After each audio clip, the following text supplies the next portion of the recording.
Hello दोस्तों, कैसे हो आप सब लोग। आज मॉर्निंग में हमने एक वीडियो लोड किया था सीयूटी पीजी जियोलॉजी एंट्रेंसेस का, जिसमें हमने ऑलमोस्ट 40 प्लस क्वेश्चंस को डिस्कस किया था। सेक्शन बी के रिमेनिंग जो क्वेश्चंस हैं उनको अब हम इस वीडियो में डिस्कस करेंगे और उम्मीद करते हैं आपको इसके भी एक्सप्लेनेशंस पसंद आएंगे। ज्यादा टाइम वेस्ट नहीं करेंगे, जो मेन पॉइंट्स हैं उनको हम डिस्कस करेंगे और अगर हमें लगता है कि किसी जगह पे आपको थोड़ा सा एक्स्ट्रा नॉलेज की जरूरत है जो कि आपके एग्जाम में हेल्प करेगा तो उसको हम कंटिन्यू करेंगे। ठीक है, चलो शुरू करते हैं। For DNA replication which of the following statements are true? Circular chromosome of E. coli replicates through multiple origin of replication. In each linear chromosome of a eukaryote, DNA replication begins when replication bubbles form at single site along a giant DNA molecule. In each linear chromosome of a eukaryotic DNA replication begins when replication bubble form at multiple sites along the giant DNA molecule. In circular chromosomes of E. coli, one origin of replication is present. देखिए, दो pair of जो statements है वो contradict कर रहे हैं, तो इसमें से कोई दो ही ठीक होंगे। एज वी नो, जो यूकेरियोटिक वर्जन होता है वो एक बहुत जाइंट क्रोमोसोम होता है, लीनियर क्रोमोसोम्स होते हैं जनरली। और अगर हम इकोलाई या प्रोकैरियोटिक रेट ऑफ रेप्लिकेशन को अगर हम यूज करेंगे तो it will take a hell of time to replicate one particular eukaryotic DNA. तो लॉजिकली हमें वहां पर मल्टीपल ओराइज की जरूरत पड़ेगी, मल्टीपल ओरिजिन ऑफ रेप्लिकेशन की जरूरत पड़ेगी, जो कि वहां से रेप्लिकेशन कंटिन्यू करता है। वाइल बैक्टीरियाई जो आपके इकोलाई है उसमें सिर्फ और सिर्फ एक आपका ओरिजिन ऑफ रेप्लिकेशन होता है, जिसमें के आपका ओरिजिन दोनों तरफ थीटा रेप्लिकेशन के थ्रू आगे प्रोसीड करता है। तो इसका मतलब सर्कुलर डीएनए जो है वो इकोलाई के अंदर केवल one origin of replication carry over करता है, जबकि giant DNA molecule of eukaryotes में मल्टीपल ओराइज होते हैं। C and D are the correct option. Option C is the correct. Which of the following statements are correct? Incomplete dominance of one allele heterozygous phenotype is as that of homozygous dominant. बहुत simple है। Complete dominance का मतलब हो गया कि एक आपके पास डोमिनेंट कैरेक्टर है, लेट्स से टॉल, और एक है आपके पास recessive character like T, small T, dwarf. अब जरा एक सेकंड के लिए सोचिए, कैपिटल टी या कैपिटल टी स्मॉल टी, दोनों का फिनोटाइप क्या होगा? दोनों का फिनोटाइप टॉल ही तो होगा, a typical Mendelian genetics, right? तो heterozygous phenotype and homozygous dominant का जो फिनोटाइप है वो कांस्टेंट रहेगा कंप्लीट डोमिनेंस में। तो ये स्टेटमेंट तो ठीक है।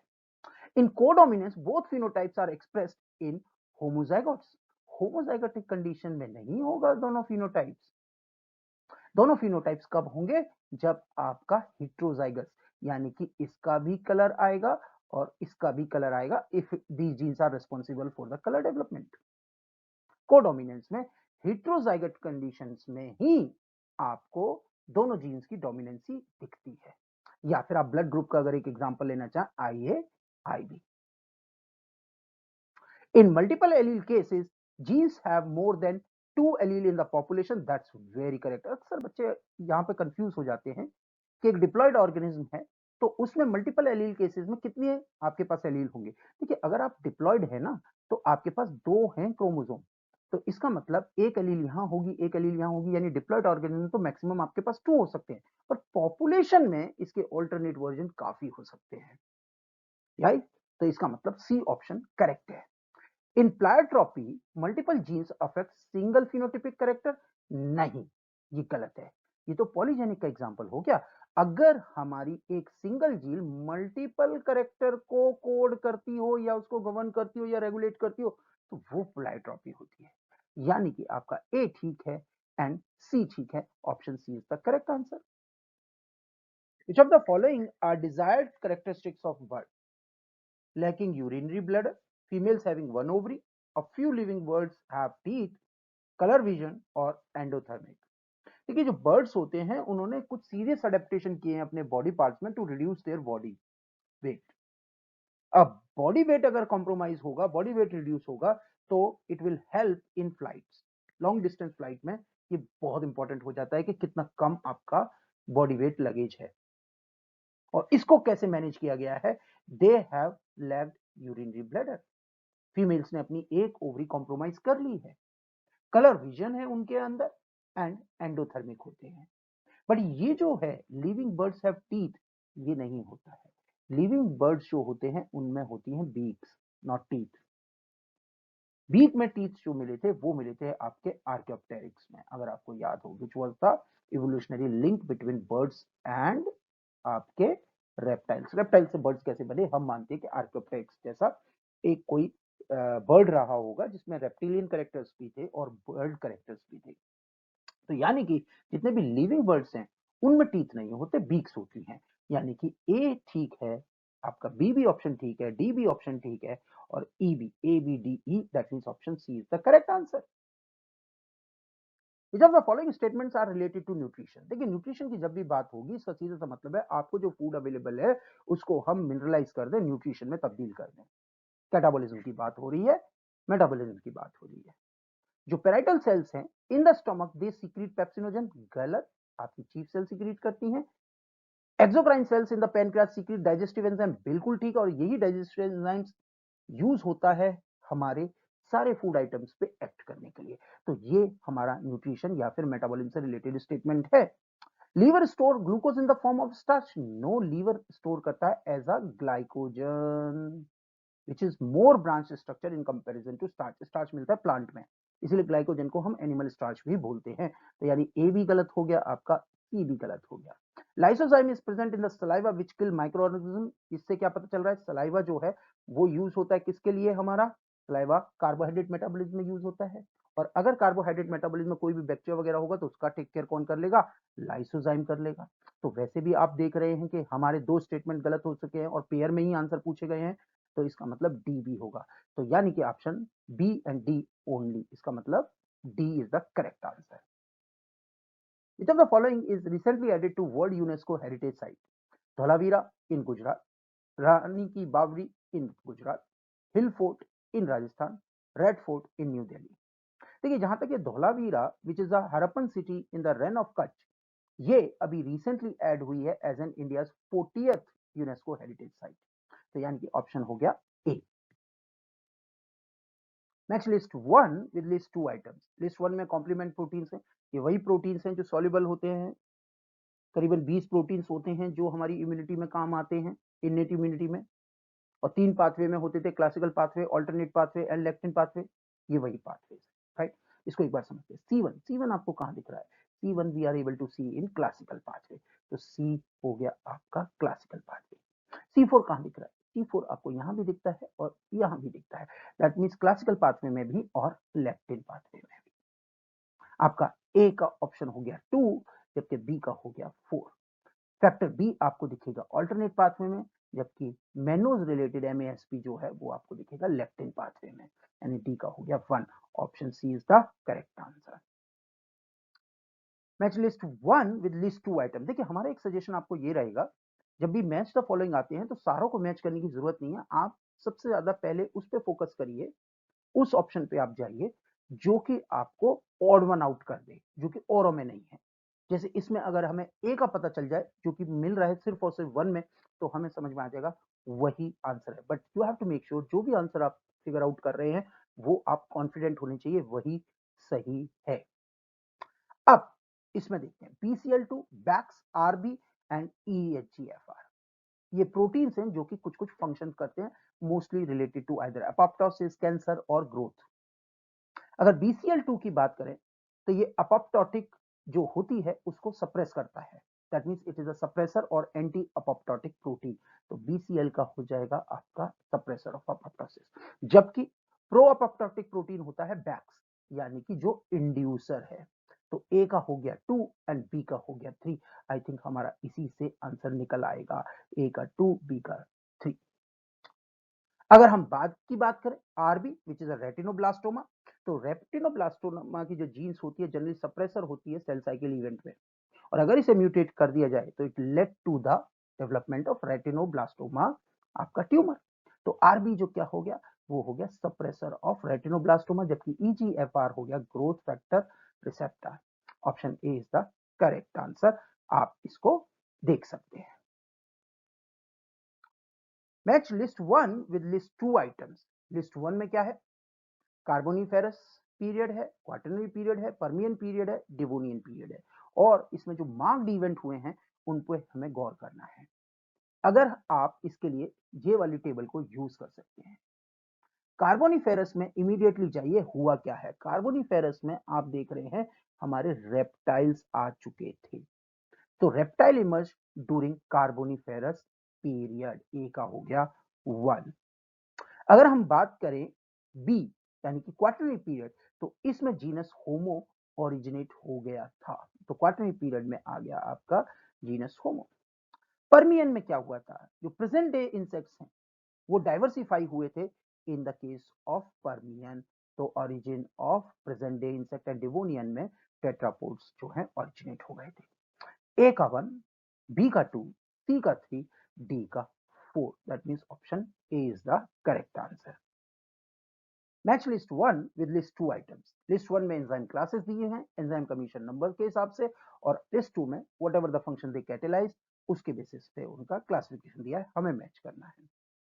अगर आप ध्यान से देखें, ऑक्सीडो रिडक्टेज जो है they catalyse the oxidation reaction, reduction reaction यानी redox reaction by transferring the और एक्सचेंजिंग द इलेक्ट्रॉन्स। तो ए का हो जाएगा आपका 2। ट्रांसफरेजेस क्या करते हैं? ग्रुप ट्रांसफर करते हैं, तो यानी कि ग्रुप ट्रांसफर रिएक्शन। ए का 2, बी का 3। ए का 2 आपका किस में है? ए का 2 है सिर्फ इसमें। बी का 3 हो जाएगा, सी का 1, डी का 4। हमने अभी आपको क्या बोला? आप प्रोबेबल ऑड वन आउट करके अपना टाइम सेव कर सकते हैं। ऐसा नहीं कि हम बचना चाह रहे हैं, but it's a best method कि अल्टीमेटली आपके पास टाइम जो है वो कांस्टेंट है और आपको उसमें पर्टिकुलर अमाउंट ऑफ क्वेश्चंस करने हैं। हर क्वेश्चन को कितना टाइम चाहिए वो आपको पता है। तो आपको अगर एक क्वेश्चन से टाइम बचाएंगे तभी आप दूसरे क्वेश्चन पे लगा पाएंगे, और ऐसे क्वेश्चन आएंगे जो आपका टाइम डिमांड करेंगे। तो इट्स अ गुड स्ट्रेटेजी जिसमें कि आप कम एफर्ट्स में ज्यादा क्वेश्चन, बट हाँ अगेन आपको याद रखना है क्या, कि आप जो भी आंसर को कर रहे हैं वो आप श्योर शॉर्ट होने चाहिए। सी का हो जाएगा क्लीवेज। लाइजेस वो एंजाइम्स होते हैं जो कि वाटर को यूज ना करके किसी बॉन्ड को ब्रेक डाउन करते हैं, जबकि हाइड्रोलेज वो एंजाइम होते हैं जो क्लीवेज करते हैं बॉन्ड्स का यूजिंग वाटर, याद रखिएगा। और लाइगेजेस वो होते हैं जो कि क्या करते हैं? Formation of bonds. तो इसका मतलब option D has to be the correct answer. Match list 1 with list 2 item. Again सारे मैच द फॉलोइंग एक साथ दे दिए गए हैं, चलो कोई बात नहीं। इको लोकेशन, इको लोकेशन की जब भी बात होगी तो सबसे पहला नाम क्या आएगा? आपका बैग। तो ए का हो गया 4। तो यानी कि आप देखिए ये वाला तो आपका ऑड वन आउट हो गया, ये तो आपका आंसर होगा नहीं। Cryptic colouration, aposematism and chemical defence. जो आपका एपोसिमेंटिज्म होता है वो वार्निंग कलरेशन होती है, जो कि आपका शो कौन करता है? स्कंक शो करते हैं। तो सी का हो गया आपका 3rd। तो ए का 4th, सी का 3rd, वो किस में है? वो है आपके ऑप्शन सी में। अब आगे देखते हैं। आपका बी का होगा 1, क्रिप्टिक कलरेशन। क्रिप्टिक कलरेशन क्या होता है? Canyon tree frog. ये जो कैनियन ट्री फ्रॉग होता है ये कैमफ्लैज करता है from the background trees colour के। अपना कलर ऐसा रखता है जिससे कि ये जो बैकग्राउंड का जो ग्रीन कलर है उससे मैच कर सके, and it will become difficult to relocate और लोकेट बाय द प्रेडिटर्स। बच जाता है इस तरीके से। मिमिक्री है ये, एक तरह की कैमफ्लैज है for the protection from the predators. And chemical defences जो हैं, यानी कि ऐसा केमिकल्स जो उसकी बॉडी पे पाया जाता है जिसको वो आगे यूज कर सकता है, that is poison dart frog. तो इस क्वेश्चन का आंसर होगा option C. Arrange the volumes in descending order. Metric जो वॉल्यूम्स होते हैं उनके बेसिस पे क्वेश्चन है, और उसके लिए आपको क्या करना है? उसके लिए आपको सीधे से ये यूनिट का मैट्रिक सिस्टम को समझ में आना होगा। हर यूनिट जो है दूसरे से 10 यूनिट पे वॉल्यूम पे फर्क आ जाता है। फॉर एग्जांपल 1 सेंटीलीटर में आपके 10 ml होंगे, राइट? अब आपके पास क्या है? आपके पास सबसे बड़ा अमाउंट है 1000 ml which is equivalent of 1 litre. 2 decilitre, आपका 2000 microlitre is equivalent to 2 ml, 3 ml, and ये हो जाएगा आपका 10 माइक्रोलीटर। चलिए अब इसको हम डिसेंडिंग ऑर्डर में करते हैं। तो सबसे बड़ा क्या है? दिस इज द मोस्ट आपका लार्जेस्ट वैल्यू 1000 ml, 1 लीटर। उसके बाद क्या होगा? सेकंड ये, थर्ड आपका 3 ml, फोर्थ आपका 2 ml, फिफ्थ आपका 10 माइक्रोलीटर। तो यानी कि ए, बी और उसके बाद होगा आपका D, A, B, D, C, E. Option D is the correct answer. Next list 1 with list 2, जिसमें एंटीबायोटिक दिए गए हैं और उनके मोड ऑफ एक्शंस दिए गए हैं, राइट। टेट्रासाइक्लिन दिया गया है, आपका फिसिडिक एसिड दिया गया है, आपका मैक्रोग्लाइड्स दिया गया है और कसुगामाइसिन। ये मोस्टली आपको मॉलिक्यूलर बायोलॉजी में मिलेंगे, राइट। ट्रांसलेशन में, ट्रांसक्रिप्शन में, वहां पर ये सब आपको मिलेंगे, राइट। तो उनके आप मॉलिक्यूलर बायोलॉजी में हर प्रोसेस के जो भी इनहिबिटर्स हैं उनको याद करके जाइएगा, ठीक है।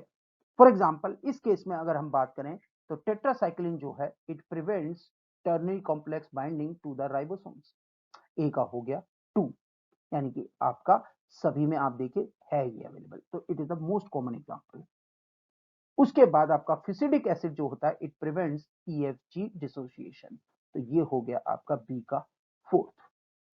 उसके बाद आपका होता है macrolides which actually causes prevents exit of polypeptides from the ribosome, तो सी का हो गया आपका 3, जबकि डी का हो गया आपका 1।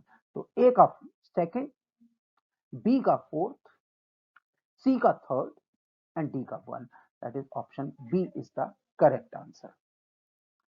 Given below are the two statements, one is labeled as assertion and other is labeled as reason. Assertion क्या कह रहा है? Gastrulation in frog begins at a point on the embryo surface called blastopore. Definitely आपका उसको हम बोलते हैं blastopore lip. Hansen node is the functional equivalent to the dorsal lip of amphibian blastopore. ये भी ठीक है। Hansen node किसमें मिलता है? Hansen node मिलता है चिक एम्ब्रियो में, राइट। तो यानी कि ब्लास्टोपोर लिप का इक्विवेलेंट जो चिक में होगा वो होगा हेंसन नोड, राइट। तो यानी असर्शन भी ठीक है, रीजन भी ठीक है, बट क्या रीजन असर्शन का एक्सप्लेनेशन होगा? एक है फ्रॉग में, एक बात कर रहे हैं चिक में, कोई लॉजिक नहीं बनता। तो इसका मतलब होगा both A and R is correct, but R is not the correct explanation of assertion. Hat selection media used in monoclonal antibody production consists of, very easy, hypoxanthine, aminopterin and thymidine. इसको हम जब monoclonal antibody को जब selection करना होता है तो हम इसका यूज करते हैं और इसकी मदद से हम क्या पता कर सकते हैं कि जो भी एंटीबॉडीज प्रोड्यूसिंग आपकी हाइब्रिडोमर्स हैं उन्हीं को केवल सेलेक्ट किया जाए। इसके बारे में थोड़ा सा आप पढ़ लीजिए, हमने डेटा दे रखा है हेड सिलेक्शन कैसे किया जाता है। अगर आपको इसमें समझने में कोई डाउट आता है तो आप हमें कमेंट बॉक्स में लिखिए, हम आपको एक्सप्लेन कर देंगे, ठीक है। तो इसका हो गया answer C. Given below are the two statements, one is labeled as assertion and another is labeled as reason. Assertion क्या कह रहा है? DNA fragments from any source can be cloned into the plasmid, बिल्कुल ठीक है। Reason क्या कह रहा है? A plasmid can be transferred to other cells by gene transfer mechanisms such as transformation and transduction. Transduction जो है आपका नॉर्मली वायरस का केस होता है, बट ट्रांसफॉर्मेशन में ये स्टेटमेंट ठीक है, यानी असर्शन भी ठीक है और आपका जो है रीजन भी ठीक है, बट दोनों एक दूसरे के क्या नहीं है?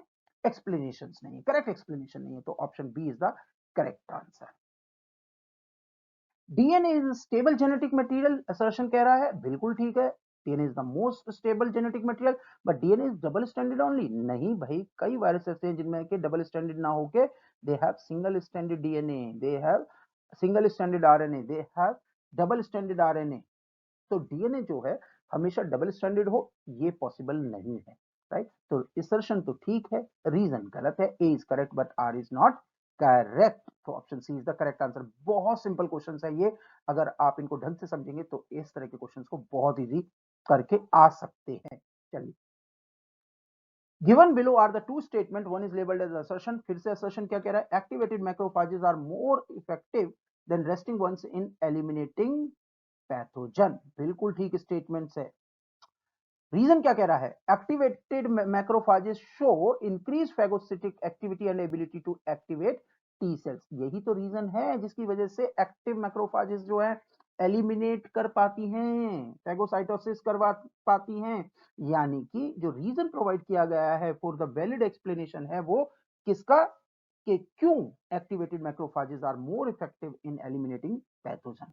उनकी जो इंक्रीज फैगोसिटिक एक्टिविटी है, ability to activate T cells, ये कंट्रीब्यूट करती है उनके एनहांस्ड इफेक्टिवनेस को। यानी कि असर्शन भी ठीक है, रीजन भी ठीक है, and reason is the correct explanation of assertion. Option is the correct answer. Given below are the two statements. One is labeled as assertion and another is labeled as reason. Reason assertion क्या कह रहा है? Only a few specific strain of E. coli are routinely used in recombinant DNA technology. बिल्कुल ठीक है, सारी E. coli नहीं, आपका जनरली हम यूज करते हैं DH5 अल्फा, एक्सप्रेशन के लिए हम यूज करते हैं BL21, तो यानी कि ये स्पेसिफिक स्ट्रेन है, सारे स्ट्रेन को हम E. coli को नहीं यूज करते RDT में, राइट? तो ये तो स्टेटमेंट ठीक है. E. coli divides rapidly under laboratory condition than their native counterpart. हमेशा सही नहीं है. यस, कंट्रोल्ड कंडीशन में जब आप उसको अच्छा न्यूट्रिशन दे रहे हैं तो वो डेफिनेटली नेटिव काउंटर पार्ट के मुकाबले ज्यादा बेटर ग्रो करेगी. बट याद रखिए, जो जितने भी नेटिव काउंटर पार्ट्स हैं वो फिटेस्ट ऑर्गेनिज्म हैं इस नेचर में, उनको नेचर ने पिक किया नेचुरल सिलेक्शन से. तो in odd condition they will be superior than the laboratory conditions animals, laboratory conditions strains. तो E coli definitely rapidly divide कर सकती है लेबोरेटरी कंडीशन में, provided everything is at par, nutrition अच्छे मिले हुए हों. अगर नहीं मिलेंगे तो वो इंफीरियर फॉर्म करेंगी. तो यानी कि असर्शन तो ठीक है, reason is not always correct. तो A is correct, R is not correct. Option C. Given below are the two statements. Assertion क्या कह रहा है? 4 distinct characteristic of phyla Chordata are notochord, बिल्कुल ठीक. Single dorsal tubular nerve cord, बिल्कुल ठीक. Pharyngeal pouches, ठीक है. पोस्ट एनल टेल, बिल्कुल ठीक है. ये देखिए, नोटोकॉर्ड भी है, डोर्सल होलो नर्व कॉर्ड भी है, फेरिंजियल ग्रिल सिल्स भी हैं और पोस्ट एनल टेल भी हैं. प्रीवियस वीडियो में हमने इस बार को डिस्कस भी किया था. ये जो 4 कैरेक्टर्स हैं, इसके बेसिस पे एनिमल्स को क्लासिफाई किया गया है whether they will B chordate और नॉन कॉर्डेट. अब ये जो कॉर्डेट्स हैं ये भी फर्दर क्लासिफाई हो सकते हैं बेस्ड ऑन कि उनके अंदर ये जो नोटोकॉर्ड है वो किस स्टेज में होती है. एम्ब्रियोनिक स्टेज में सब में होगी, पर उसके बाद क्या?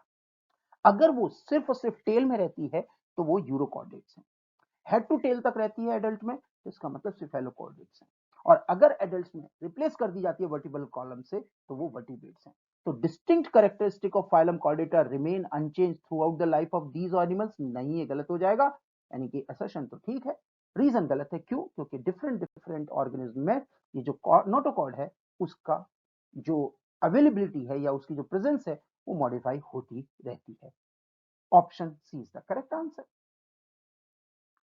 Given below are the two statements. एक असर्शन है और एक रीजन है. असर्शन क्या कह रहा है? Archaeopteryx lithographica demonstrate phylogenetic relatedness between birds and reptile. अभी डिस्कस किया था. इसके अंदर कुछ बर्ड लाइक कैरेक्टर्स हैं और कुछ रेप्टाइल लाइक कैरेक्टर्स हैं. बर्ड लाइक कैरेक्टर्स क्या हो गए? बीक है, पर बीक में क्या है? टीथ है, जो रेप्टिलियन कैरेक्टर हो गया. फेदर्स हैं बट क्लॉज भी हैं. आपके जरा लेग्स देख लीजिए, उसमें भी चेंजेस हैं. यानी कि इसमें एक मिक्स कैरेक्टर्स हैं बर्ड्स के भी और रेप्टिलिया के लिए, इसीलिए इसको बोला जाता है connecting link between birds and reptiles.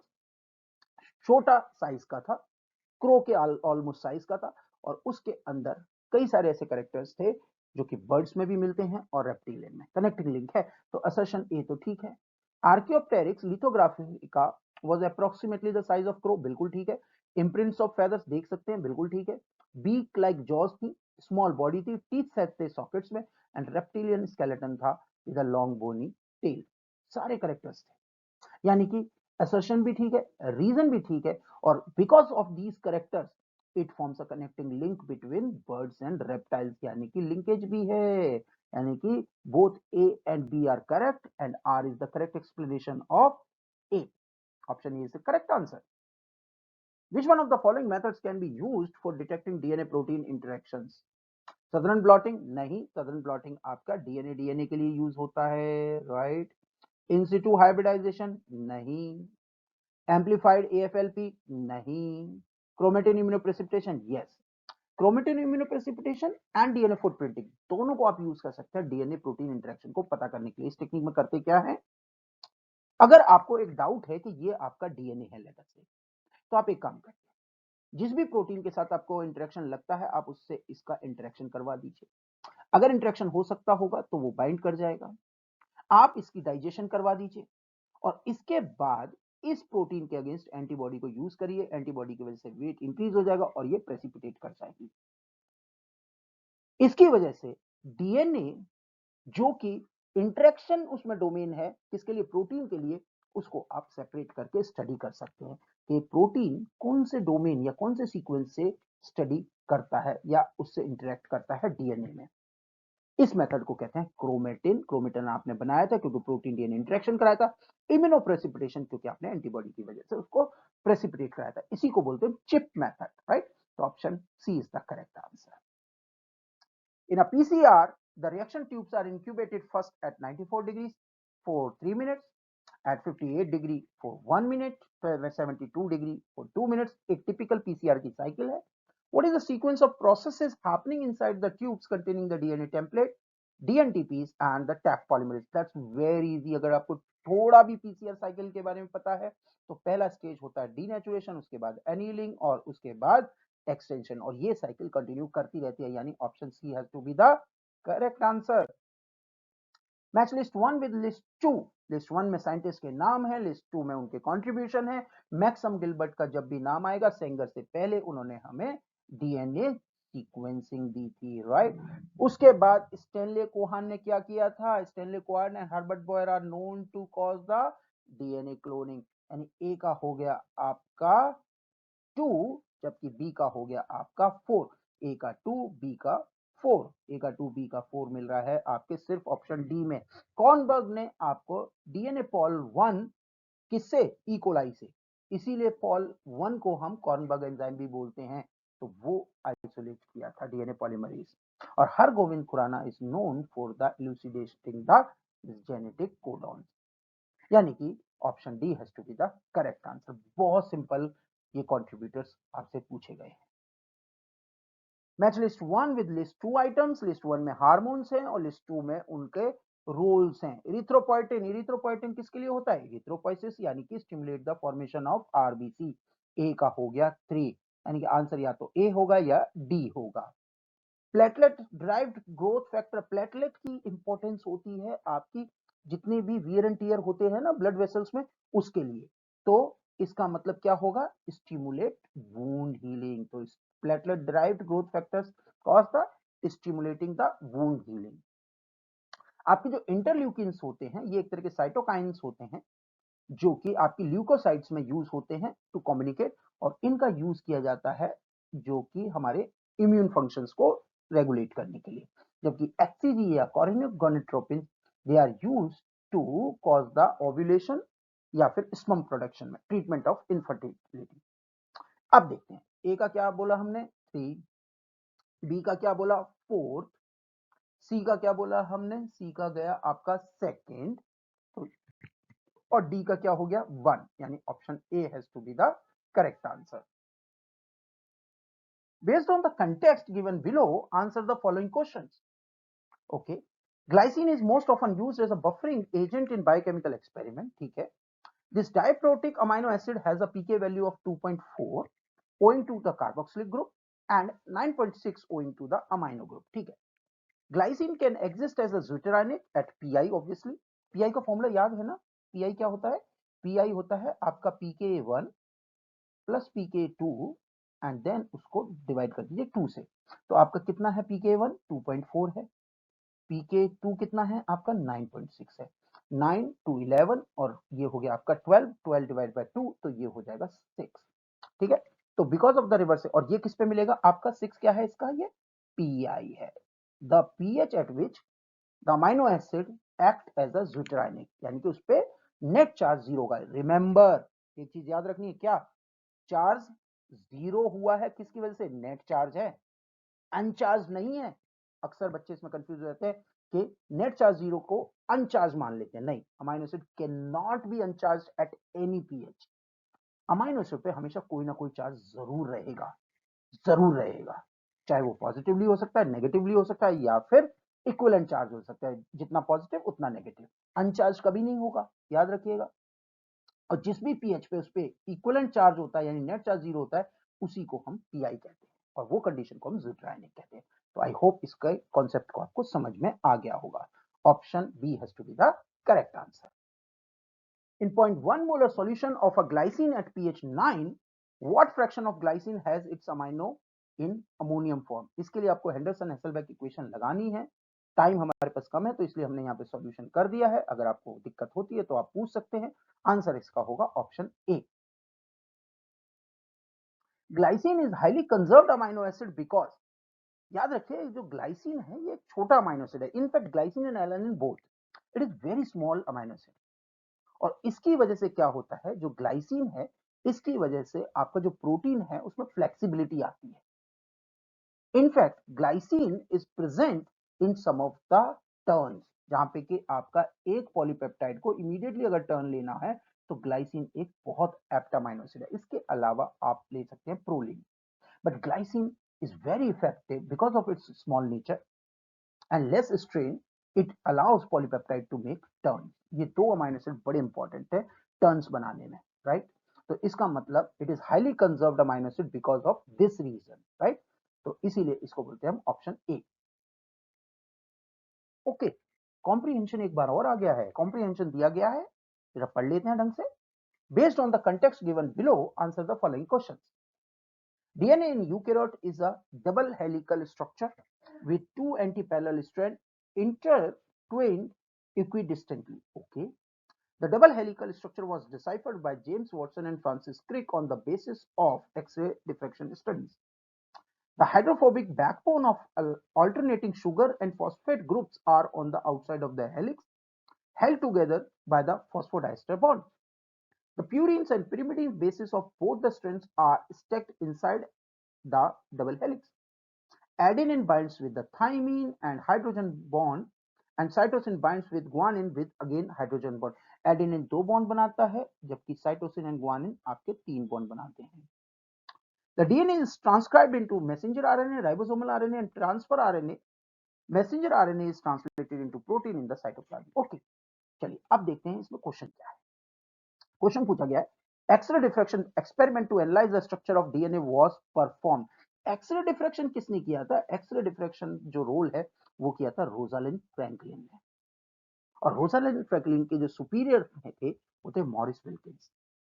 तो basically the work goes, credit goes to Rosalind Franklin, जिन्होंने ये स्ट्रक्चर दिया था. शायद आप जान के हैरान होंगे, ये डीएनए का लिक्विड स्टेट में पहला क्रिस्टल स्ट्रक्चर था. किसी भी बायोमोलिक्यूल का लिक्विड स्टेट में क्रिस्टल बनाना is almost next to impossible. Rosalind Franklin was able to do. और फ्रांसिस क्रिक जो थे, ही वाज इंट्यूटिव एनफ, उनको पता था कि अगर कभी भी एक्सरे डिफ्रैक्शन में आपको एक्स शेप्ड का स्ट्रक्चर दिख रहा है तो वो कैसा होगा? वो डबल हेलिकल होगा. और since distance between the two spots are almost same, तो इसका मतलब इक्वी डिस्टेंस है. रोजालिंड फ्रैंकलिन के जो वर्क था उसको अच्छे से डिसाइफर किया था फ्रांसिस क्रिक ने, and that's how they are able to publish और give the structure of DNA. Even though जो फ्रांसिस क्रिक या वॉटसन जो थे, उन्होंने अपना कोई एक्सपेरिमेंट नहीं लगाया था. They are able to explain the data which was previously available, चाहे वो फिर चेयर गैप का डेटा था या मीशर की डिस्कवरीज की या फिर किसी और साइंटिस्ट की.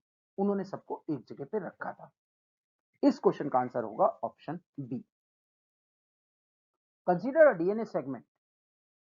If the RNA polymerase transcribed the segment from left to right, the mRNA sequence would be. mRNA sequence हमेशा जो कोडिंग सीक्वेंस होता है उसका जस्ट अपोजिट होता है, याद रखिएगा. और उसमें क्या फर्क होता है? आपका thymine is replaced by the uracil. तो अगर ये मेरा कोडिंग सीक्वेंस है और आरएनए पॉलीमरेज इसको रीड आउट कर रहा है इधर की डायरेक्शन में, तो आपका कोडिंग सीक्वेंस क्या हो जाएगा? कोडिंग सीक्वेंस से एमआरएनए जो बनेगा वो सेम सीक्वेंस होगा, सिर्फ थाइमिन की जगह यूरेसिल आ जाएगा. That means this sequence. Option B is the correct answer. In a 1300 base pair DNA, if the number of adenine residues are 800, okay, what is the number of Watson-Crick hydrogen bonds between cytosine and guanine residues? 1300 में से आपके adenine कितना है? Adenine base pair है 800. तो 800 आपके adenine and Guan thymine के base pair हो गए. रिमेनिंग कितने बचे आपके?